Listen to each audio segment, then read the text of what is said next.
Halo Malaysia, selamat pagi, salam sejahtera Malaysia. Malaysia kita punya, cintai Malaysiaku, kita jaga kita. Sebelum kita mulakan berita hangat pada hari ini, untuk anda yang baru pertama kali, silalah untuk sudi tekan butang subscribe, like dan share. Sila juga tinggalkan komen anda kerana setiap komen anda amatlah dihargai. Berita hangat hari ini daripada channel ini, Denyut nadi suara rakyat bergema terus-menerus di dalam channel ini. Setiap hari kita membawakan berita-berita terbaru yang pastinya dinantikan oleh seluruh rakyat Malaysia.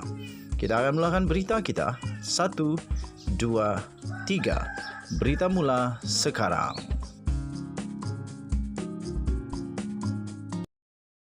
Salam sejahtera Malaysia. Selamat petang tuan-tuan dan puan-puan yang dihormati sekalian.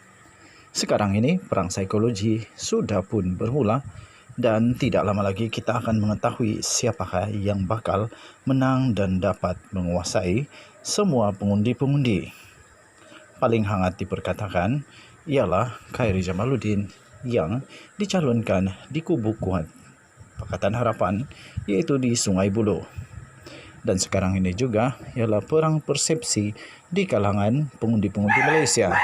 Siapakah yang bakal memenangi persepsi sehingga dapat mempengaruhi pengundi-pengundi untuk mengundi dengan menggunakan persepsi tersebut? Baru-baru ini, channel ini telah membuat satu kajian undian secara terbuka melalui channel ini. Undian yang telah dibuat itu bertajuk, "Bolehkah Khairy Jamaluddin menang di Sungai Buloh?" Diberikan 5 pilihan, iaitu pilihan yang pertama, kalah teruk. Pilihan yang kedua pula, iaitu boleh menang. Pilihan ketiga pula ialah tiba-tiba dia tarik diri sebab dah tahu kalah. Pilihan keempat, tiba-tiba dia menang tanpa bertanding. Dan pilihan kelima dan terakhir adalah tidak pasti.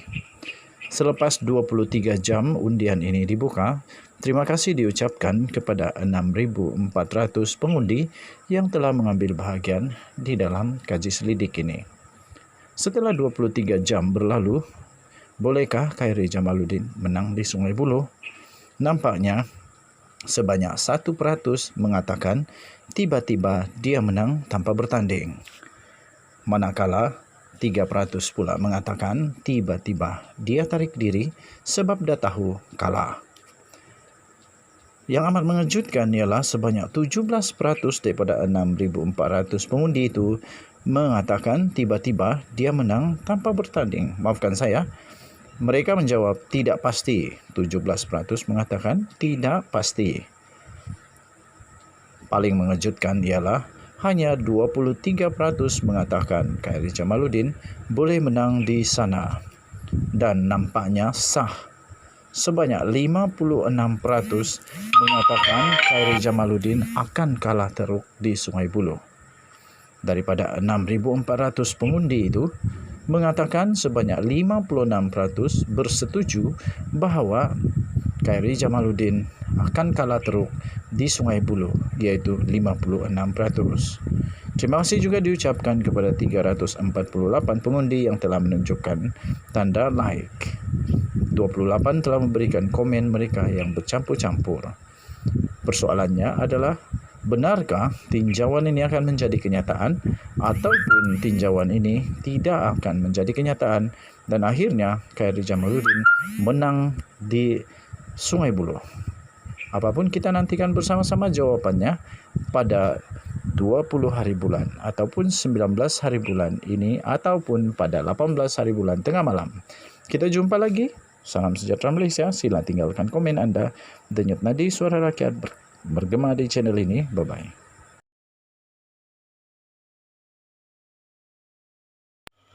Salam sejahtera Malaysia. Selamat malam tuan-tuan dan puan-puan yang dihormati sekalian. Maka sudah selesai penamaan calon pada hari ini.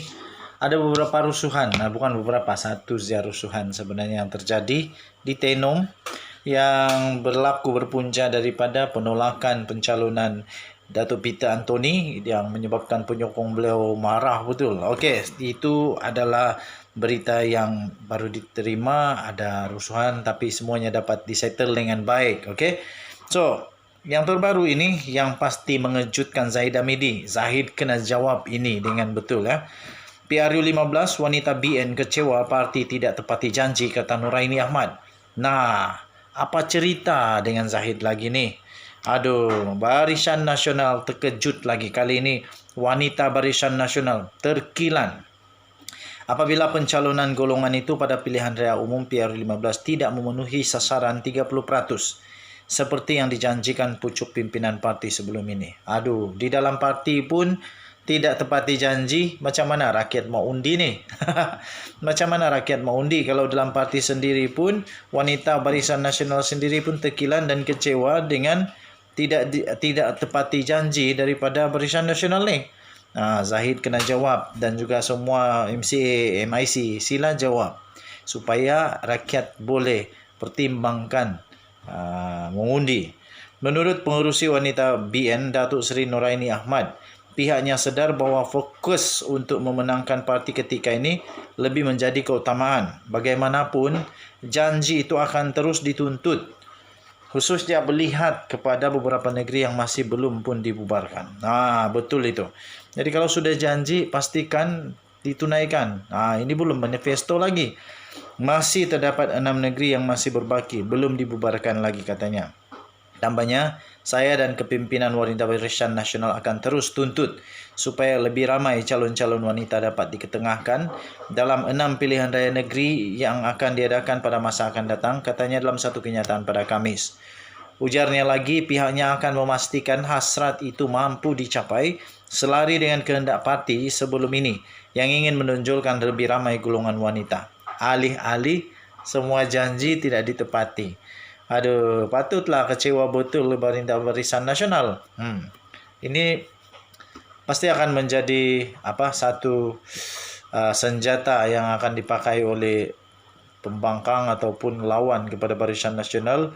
Mereka akan kata kalau dalam parti sendiri pun tidak dapat ditepati, apalagi dengan manifesto. Itu akan menjadi senjata nanti itu. Bahaya jugalah. Sebelum ini majoriti pimpinan parti politik telah meletakkan komitmen untuk memberi laluan lebih ramai calon golongan wanita untuk berada di pentas PRU 15. Perkara itu sebelumnya turut juga disuarakan oleh penyandang Parlimen Kuala Kangsar, yaitu Datuk Mastura Muhammad Yazid, yang tidak berpuas hati mengenai kuota calon daripada pergerakan wanita UMNO. Mastura antara beberapa nama dalam kabinet kerajaan yang telah digugurkan sebagai calon PRU 15 sejurus selepas pengumuman calon BN yang bakal bertanding pada PRU 15. Jadi nampaknya bukan saja tidak ditepati, tapi ada juga orang besar wanita dalam UMNO BN yang turut digugurkan. Salah seorang daripadanya ialah Datuk Mastura Muhammad Yazid yang juga adalah penyandang bagi Parlimen Kuala Kangsar. Kenapa dia digugurkan tidak pastilah apa penyebabnya, tapi memang betul daripada astroawani.com ini dilaporkan PRU 15 wanita BN kecewa parti tidak tepati janji. Ini Zahid Hamidi dan MIC, Presiden MIC, Presiden MCA, dan siapa saja yang masih berada dalam Barisan Nasional kena jawab benda ni dengan serius. Kita jumpa lagi. Bye-bye.